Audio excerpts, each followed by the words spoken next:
Hooded Detective, 6 Pulp Detective Stories. Story 3, Death is Deaf, by Cliff Campbell.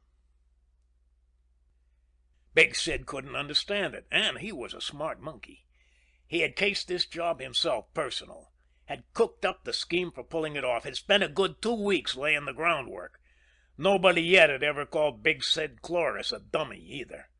Yet here he was, locked up in their tin can of a jail as good as a dead duck. He couldn't understand it. It couldn't be. Not for him, Big Sid. Yet the bars of that cell door were chrome steel, not papier-mâché. And those birds chatting down the hall were local coppers with a couple of men from the county homicide squad. And an escort of state troopers were en route to take him over to the real clink at the county seat. It couldn't happen to him, Big Sid. But it had. And it was going to be for murder, maybe. "Sid! Sid!" said Johnny the Itch, almost reverently. He always addressed Big Sid that way. He said, "Sid, I think maybe I got something figured. But how did it happen, Sid?" Shut up," said Big Sid with a disgusted glance over his thick shoulder. He didn't bother really looking at him. Nobody much ever bothered looking at Johnny the Itch. He was one of those little insignificant hangdog things with vacant eyes, round-shouldered, the kind they turn off the assembly line to hold up the fronts of pool parlors. He had that twitching muscle in his right cheek. It made the skin jerk and pull as if he were trying to get rid of an itch without using his hand. He could do one thing. He could tool a heap like a maniacal genius born with a steering wheel in his hands. "Shut up." Big Sid grunted his way again and walked past the bowl in the corner of the cell. He was trying to figure this out. He stood there winding the tail of his necktie around a big finger. Johnny the Itch pulled nervously at the wide-brimmed fedora jerked down on his bony skull. "But, Sid, I think I got a way to—" Big Sid turned around, spat out his cigarette, heeled it into the concrete. He didn't take his eyes off Johnny the Itch for a long moment. They were big, muddy eyes, protruding. When Big Sid looked at you that way, a guy felt he was being measured for a casket. Big Sid could haul off and belt your teeth down your throat with those tremendous arms of his. And those eyes would never change. He really wasn't a tall or unusually large man, Big Sid, but he was solid beef. That big belly that filled out a double-breasted drum tight, the massive shoulders that started, minus courtesy of neck, from right beneath his double chin, the big, wide-nostriled nose that gave him a certain kind of heavy dignity. He exuded bigness. Johnny the Itch fingered away sweat that rolled down from under his fedora and nodded obediently. He felt of the fedora gingerly as Big Sid turned away. Big Sid was thinking and had to be let alone. When Big Sid thought, it was real important. Later, he'd tell him. Big Sid sweated and listened to the buzz of voices from down the corridor and tried not to believe he might have signed his own death warrant. He put his hands on his broad hips, ignoring the bandaged wrist where that copper's bullet had got him. He went back to the beginning. It had been such a sweet setup.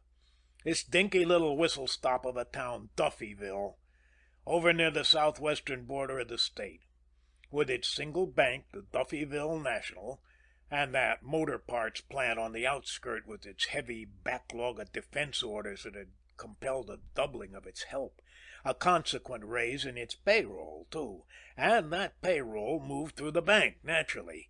Just a little matter of something over $21,000 each week. "It's a shame to take it," Big Sid had said at the beginning. Then he had cased it thoroughly, and he had moved into town openly and above board, registered at the little hotel as one Samuel Norris. Big front with plenty of credentials and a neat black mustache which could be shaved off easily enough later. Then he had walked right into that bank and identified himself, even opened up a small checking account, just for ready cash, of course. That was the way he did things, cool and nervy, always thinking ahead. He was a smart guy. Sure, maybe you could grab that dough by blasting your way with the heaters plenty, but that kind of stuff only made you hot as hell afterward. You had to keep lambing, and maybe you never got a chance to enjoy it. Big Sid wasn't dumb like that. His way, it had been a cinch to get the whole layout. How the payroll cash was brought from up the line in an armored car to the bank before opening time in the morning, and the company guards came down and picked it up immediately after lunch for their auditing department. After lunch. He had put his finger on that weak spot almost from the start. The quiet lunch hour in a sleepy little town. When two of the tellers and the bank officers went home to eat the way they did in those Hickbergs, that was the time for the snatch. And even that was not to be done crudely, not Big Sid's way. He was pretty well known in the Duffyville National by then. Been dropping in to confer with the vice president about the local real estate situation. It was so simple. A few hints dropped about the possible establishment of a new branch plant. Of course, a man wasn't always free to mention in advance whom he represented. And they'd have to get definite word about the extension of a railroad siding for the lading purposes, too. Oh, it went over big. He knew how they did things in that bank, and he made them feel that they knew him, which was very important. Especially that teller down at the end window, Eckland, the one who stayed when the others went out to eat at the noon hour. Eckland was sort of good-looking in a weak, blond way. He studied accounting at night. Samuel Norris said he might know of an opening for a bright young fellow there. When he came up to the city, they'd have to get together. Least he could do would be to show him around the hot spots some night. That always made Eckland flush some. You could see he was the type who dreamed of himself as a glamour boy, a killer-diller with the dames. And there was that fallen-arched Paddy who was the guard.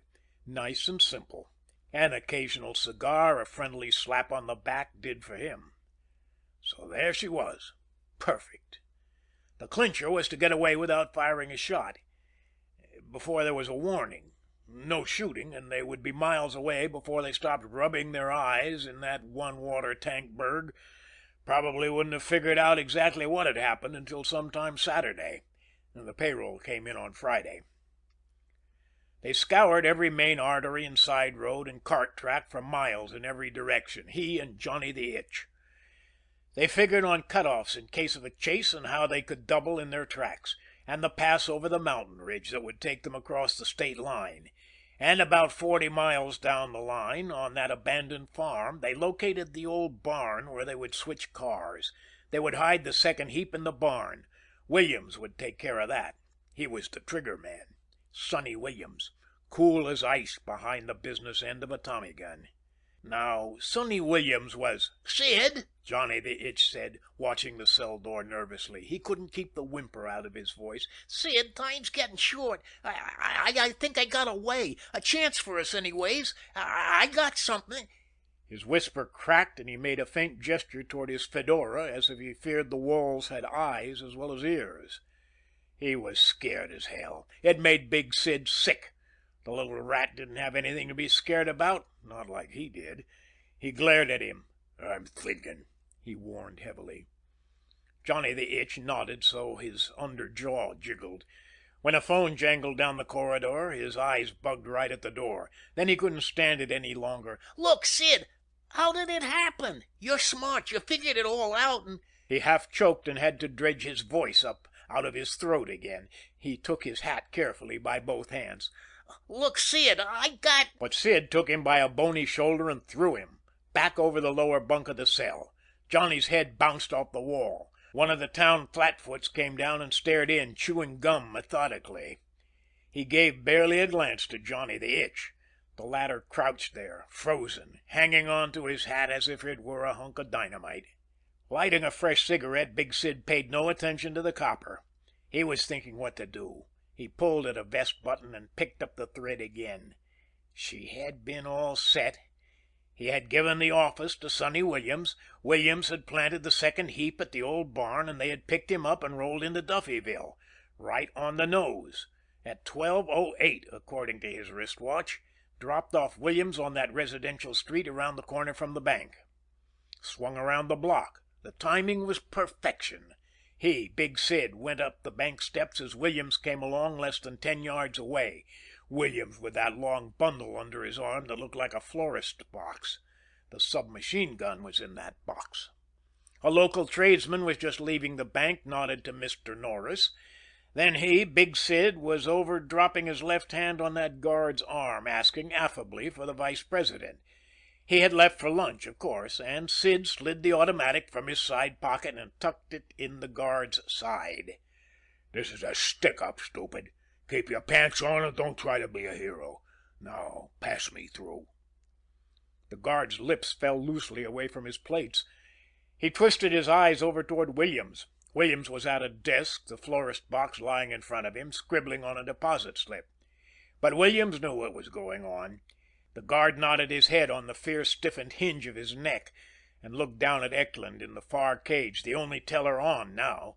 The guard pointed toward the electrically controlled door in the teller cage partition that cut off the offices and vault from the customer's side. Eklund was looking down, smiling at Mr. Norris. Eklund nodded. He pressed a button in his cage. The door down the line clicked. And he, Big Sid, was through. Inside, it went smooth as grease. Williams was over, the Tommy gun out. He herded the guard into a corner where he was hidden from the teller as well as any passers-by. Behind the partition, he, Big Sid, wasted only a single glance at the open vault. That would have been the stupid move. He was too smart for that.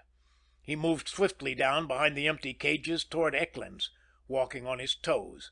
His left foot hit a discarded paper bill binder, and it crackled, and he pulled away from it, so he struck one of those adding machines on a portable carriage. It jolted and rattled loudly, but Eklund did not look around. Then he was right behind him, had the automatic snout poking through the steel grill of the rear of the cage, square at Eklund's back, smack at the belt of his pinchback coat. This is a stick-up, Eklund, he said quietly. Don't try to be a hero or I'll blow you out of your shoes. There was no sign from Eklund. He stood motionless, writing hand poised over a voucher. Now you're showing sense, he congratulated Eklund. Now back up easy and unhook this. There was a low whistle. That would be Williams. It meant a depositor had come in. Williams had moved around to cover him with the Tommy gun, and that meant Eklund could see him and the gun now. Eklund's jaw unhinged, and the pencil slid from his limp hand and fell to the floor. He peered forward, making gagging sounds. I told you this was a stick-up, he, Big Sid, told him, speaking louder now. I got a gun on your back. Make a move for that alarm and I'll give it to you. I'm not fooling, Eklund. There was a long second ticking off into eternity. That Eklund almost acted as if he didn't hear. His head never even started to twitch toward the rear. One of his hands clawed at the counter in front of him. Then he was moving, his right leg, shakily but purposefully, toward that pedal that sounded the hold-up alarm, flashing it right to local police headquarters. Eklund, I'll kill. But Eklund's foot never halted, and he, Big Sid, let him have it in the back, twice, point blank. But even as he tumbled, buckling forward in the middle, twisting with agony, Eklund's foot found the pedal, punched it. The damage was done. The bank resounded with the strident clamor of the gong, and Big Sid knew its twin was galvanizing them down at police headquarters. He ran for it, was moving even before the teller's slumping body hit the floor. Got through the partition door. He had even thought to block the snap lock with a paper wad. Williams was going out, going down the steps. The Tommy began to chatter. Then it was clattering down on the sidewalk, Williams crumpling over it with two slugs in his body. That cop coming out of the hardware store down the block happened to be a crack shot. He, Big Sid, had sent him scurrying back with one well-aimed slug, though. Then headed for the car parked down beyond the no parking zone directly in front of the bank. He always believed in keeping the law when nothing was to be gained by breaking it. He was smart that way. It was the cop running from across the street who got him in the wrist and made him lose the automatic. A lucky shot. Still, he might have made it. He got the car between them. He was almost at it, lunging for that open front door on the curbside. Johnny the Itch was quaking in there behind the wheel, hands up at his ears, yapping, "Gripes, I give up! I give up!" Big Sid had always known how yellow Johnny was. That didn't bother him. He could take care of him when he got inside, got to that stubby .38 he had slipped into the glove compartment just in case. But he never got to it. The police car, roaring up from behind, siren a scream, smashed into the tail end of their job, jolted it ahead savagely, and with one foot on the running board, he was slammed to the ground hard, rolling his head against a tree. Then they had him. Him and Johnny the Itch. Only Johnny didn't count. Big Sid shook his head. He still couldn't figure how it had happened. It was crazy, that guy Eklund committing suicide like that. Something had gone wrong, but Johnny the Itch crept closer across the cell to Big Sid, shooting nervous glances toward the door. He admired Big Sid tremendously. Big Sid was so plenty smart, not a dumb cluck like him. He didn't blame Big Sid for what had happened. It couldn't be his fault. Big Sid never made a mistake. He could think. Maybe he had figured out what had gone wrong by now. He would ask him, then tell him what he had. It was dangerous to interrupt him when he was thinking, but time was growing short. And then, when he knew, Big Sid would figure out a way to use it. Johnny put a hand to his jammed-down hat and spoke. "Sid, you got it figured how we was double-crossed, maybe? What slipped? I know you figured it right." His voice squeaked out of his throat. But Sid, I got something you can figure on now. Maybe I got..." Big Sid whirled on him, one of his heavy hands sweeping. He batted Johnny the Itch's fedora onto the side of his head. Johnny clutched at it, as if it might be a life-preserver. He started. "Sid, I got a..." One of the county homicide men came to the cell door. He plucked a cold cigar from his mouth and nodded at Big Sid. "You're lucky, pal. The hospital says Eklund, the teller, will pull through. If he hadn't, it would have been first degree and the hot squat for you." Big Sid sneered. "Ah, that dumbhead Eklund. He wanted to be a hero. He was asking for it." He spat disgustedly onto the floor. "If he'd had any sense, he wouldn't have gone for the alarm. I told him I had a gun in his back." The homicide man shook his head. "He never heard you." "But I was only 2 feet away. I told him twice, and..." "Eklund was stone deaf, chum," the homicide man said. Big Sid's lips curled, as if somebody had tried to tell him a fairy story. "Why, I talked to that chump many a time. The homicide man agreed on that one. "Yeah, facing him, so he could look at you and your lips. Eklund was a lip reader, and he was stone deaf, Cloris." Big Sid swayed. He might have pulled it off if that guy hadn't been deaf. Could have. He swore, raking his hair savagely. "I never figured on that. I never figured..." You never figured that?"